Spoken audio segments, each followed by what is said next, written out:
So the world is like, with all this evolving technologies, like, there is a fear of losing jobs. And everybody's scared that AI is going to take over my job, and then what's going to happen. So can you explain how services companies or even individuals need to be prepared for this wave? Or there is an opportunity? Yeah, great question. First of all, I wanted to, Cecil raised a question, is quantum available? I just wanted to clarify that for education purpose and testing purposes, even today, quantum is available, both Google and Microsoft providing it, Amazon providing it in a nature in a smallest qubit called bracket. Today, this moment it is available. Google and IBM are working to get systems with 20 and 55 qubits for the beginning of next year. So definitely it is there. If you are talking how many qubits you wanted, that is the only difference, but I just wanted to answer that. நான் வந்து இந்த செமினாருக்கு வந்த ஒரு முக்கியமான காரணம் வந்து I had been seeing there's a great fear in the industry going on, AI taking over jobs, I'm losing jobs as services company, scrambling. They don't know what to do as a next step. In fact, I wanted to take this opportunity. I wanted to give this as an answer because I had run services companies and I have came here. So one clear aspect of it is, a lot of people in the Tamil பேசலாம்னு நினைக்கிறேன், AI வந்து ஒரு பெரிய வரப்பிரசாதம். இது வந்து நான் வந்து ஒரு பிக்கஸ்ட் ஆப்பர்ச்சுனிட்டி இன் லைஃப்னு நான் பார்க்குறேன். Every services company should be enlightened with what AI can help them. ஒன்று வந்து one side we are going to say 92 million jobs are going to get lost. But on the other side, you need to understand there are 170 million jobs are going to get created by 2030. That is the real fact. If you are talking about mundane jobs, repeatable jobs, they are going to get lost. Definitely AI is going to take over. But with all these things, I give you 5 things. One is, I wanted to talk on agentic AI. I'm not talking AI agents.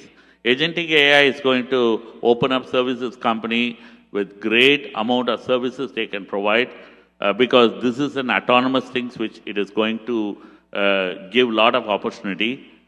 The next big thing is multimodality, where they are not only dealing with text as people talk only chat GPT, it's also video, text, everything. But the most important thing I'm talking about it is the RAG. The RAG is going to make a big difference because people are to really understand. Services companies are going to go into all these corporates and going to establish a vector DB wherein they will be finding ways how to store data. See, it's not that every company has that skill set.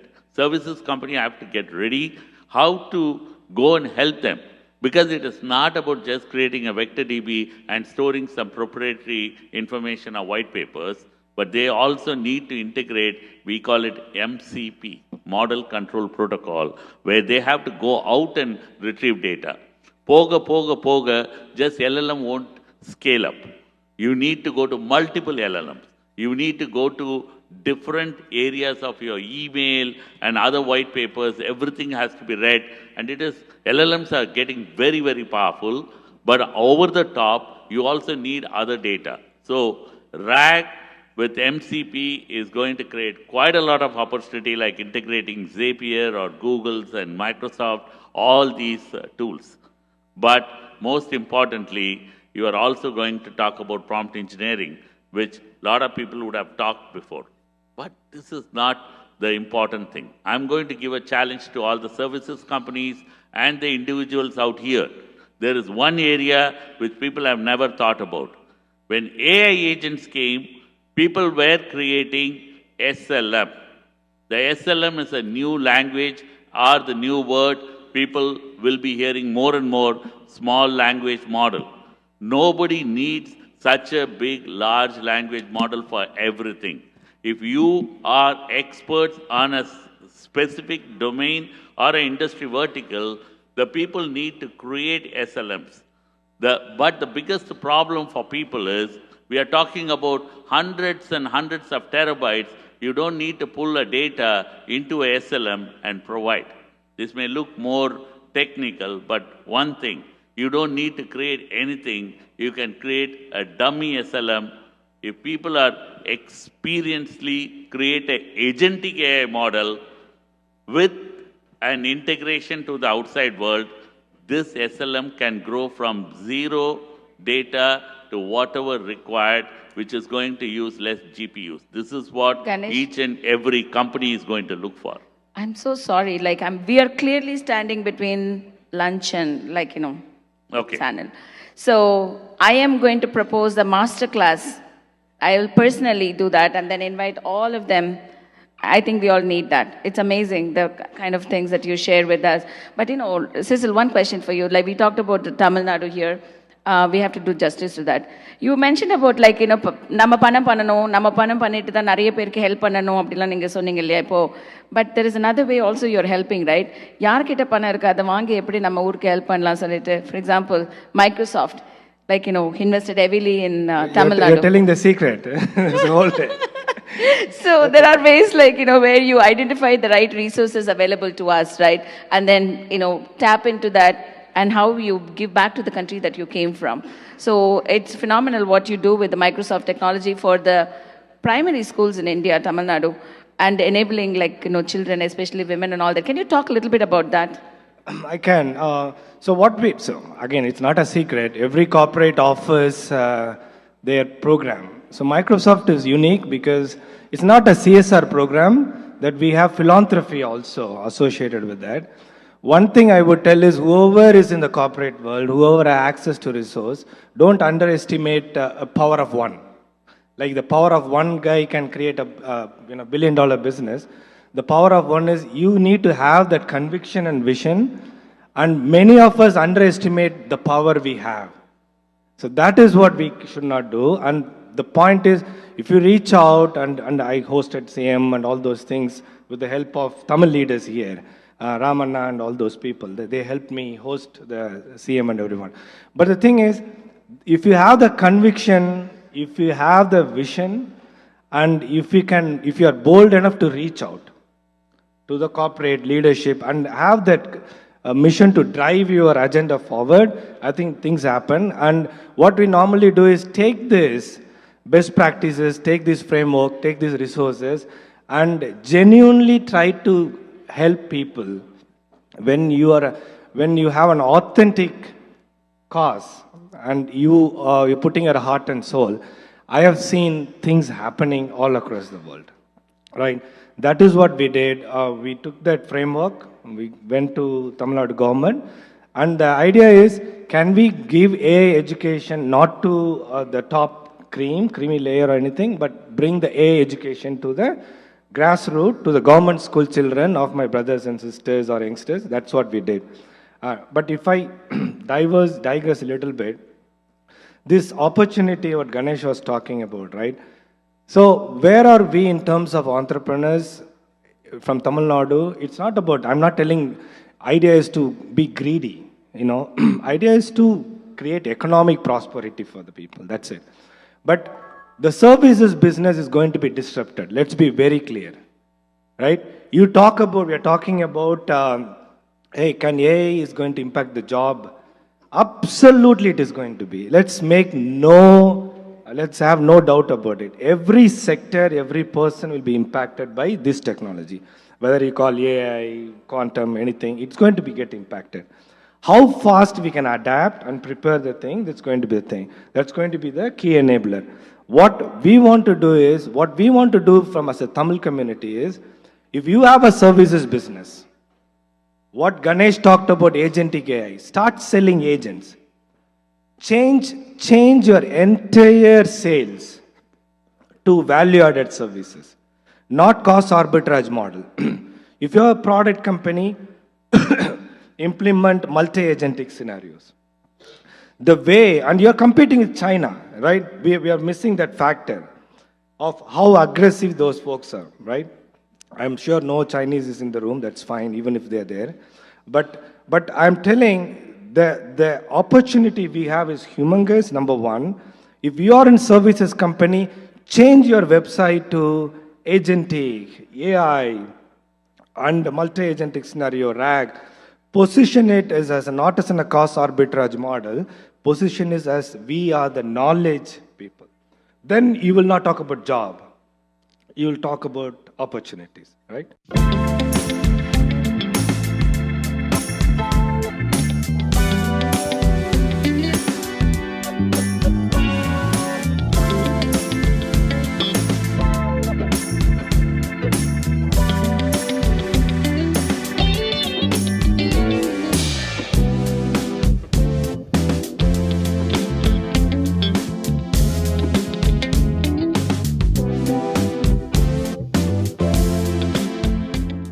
informative பண்ணலாம்னு சொல்லிட்டு என்னன்னா the US has got a lot of set aside contracts. Got it. Okay. I don't know about India because I have not had this thing. There are set asides for small business. There are set aside for woman-owned business. There are set aside for veteran-owned small business. There are set aside for service-disabled veteran-owned small business. There are set aside for hub-zone small business. Okay. So there are set aside for 8A, Chapter 8A, small business approved set aside contract. Okay. The US government, any contract comes out of the US government, they have to make sure that they first try to award to those set aside contracts. This same is applicable to most of the commercial, I'm talking about Fortune 500 companies as well. Okay. Sometimes they bend the rules here and there, but government, they're very, very particular about keeping up that, okay? And anyway, it's a husband and wife starting a business and equal opportunity, but as long as you give the 1% higher shares to the woman, and you get that woman-owned small business, and that gives an edge, okay? And so that's the primary reason why most of the companies were, I mean, they are obviously much smarter, much clever. I mean, no doubt on that, but this is one of the reasons. Thank you for sharing that. Thank you. So here's what we're going to do. You wanted to share something, Shiv? Go on, please. No? No, our Sonamari, the set-aside program is very, very strong in the government space, and a lot of our Indian community people, they have been extremely successful, and most of the time, the successful companies are successful because they deliver excellence and take care of the customer, not because of any of these set-aside programs or some of the advantages that we have. Because Selva and Pratibha have worked very, very hard, and Ilango and Basanti, they have worked extremely hard. And Meena and I have worked very hard to continue to impress the customers that what we do is helping their cause and helping them. And it is not just a set aside for the sake of getting a set aside contract. So that's very important. That's actually very good. So the competition is always there. Okay. It's highly competitive market. Okay. As Sir said, in fact, he's a guru for all of us, actually. He has done not only in a company, he has done in a company where take it to the next level, actually. We are all trying to, keep up his footsteps. Selva, you're too kind. So on the competition is very, very high, okay? That's because of your set aside, does not mean that you are not competing with them. There are, in United States, there are at least 5,000 8A companies. When the procurement comes out, okay, and there are 5,000 companies you are competing with, not one, not two, not three, 5,000 of them, correct? So what it helps is basically as you get your contract and do well, as you said, okay, and there are something called, the government maintains in a CPOR, okay, or CSAT, what we call, okay, customer satisfaction, what probably you're known for. Customer performance appraisal reports, what the federal government calls for. In that CPOR or a CSAT, they say how well you perform it. They gauge 5 aspects of it. They gauge for how well you do it on our management structure, how well you're doing it on technological structure, how well you're doing it on your quality structures, how well you're doing it on our deliverables, and how well you're doing it on a financial. Okay? So on that, there is a scorecard, and you got to get try to get an exceptional. Here is the thing. Once you get an exceptional in those set-aside contract, that gives them plenty of opportunity, ammunition for you to compete on a full and open competition. Yeah. When I say full and open means you're competing with all the 800-pound alligators like Lockheed, Northrop Grumman, Peraton, and all those, correct? In fact, I'll give you a live example. At Business Integra, we own several large set-aside contracts. Yeah. Our largest set-aside contract for $217 million for U.S. Army. Okay? And we own a $206 million supporting NASA contract as set-aside contract. That's amazing. Give it up. It's so good to hear.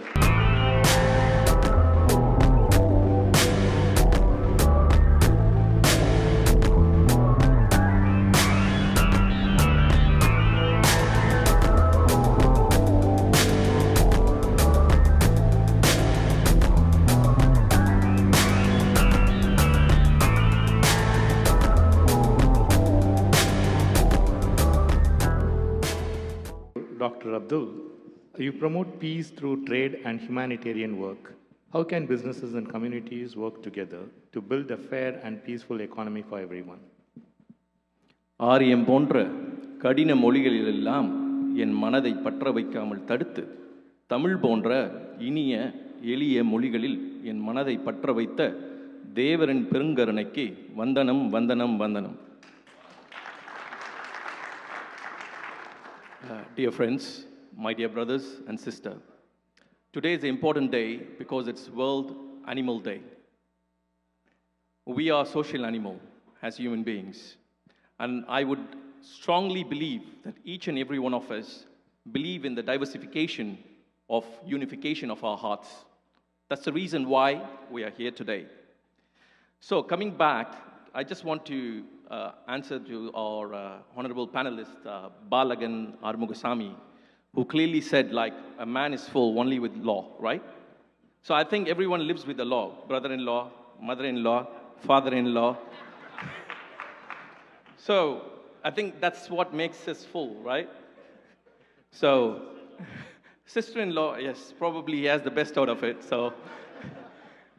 So, and to my other panelist, Honorable Advocate Priya Hassan, she said the BRICS thing. I think the world economy surrounds around BRICS for 49% of the world's economy. But yet we have not taken a decisive decision on that particular part. And I believe the reason why they have not taken, because they are too comfortable as the frog, how it flies over the butter. I think we should, as people who understand world economy, who understand the traditions of love and affection, can bring a lasting peace and legacy to this world. And because she comes from Africa, I want to say to you this. You know, it's totally a little bit out of the subject, but I would love to explain it to you. There is some dust which gets produced in the Saharan desert. It actually travels from the sub-Sahara desert from Africa to where? All the way, this is just dust, all right? All the way it travels to the Amazon. Okay? And you might think, what is the importance of this dust? This dust carries phosphate.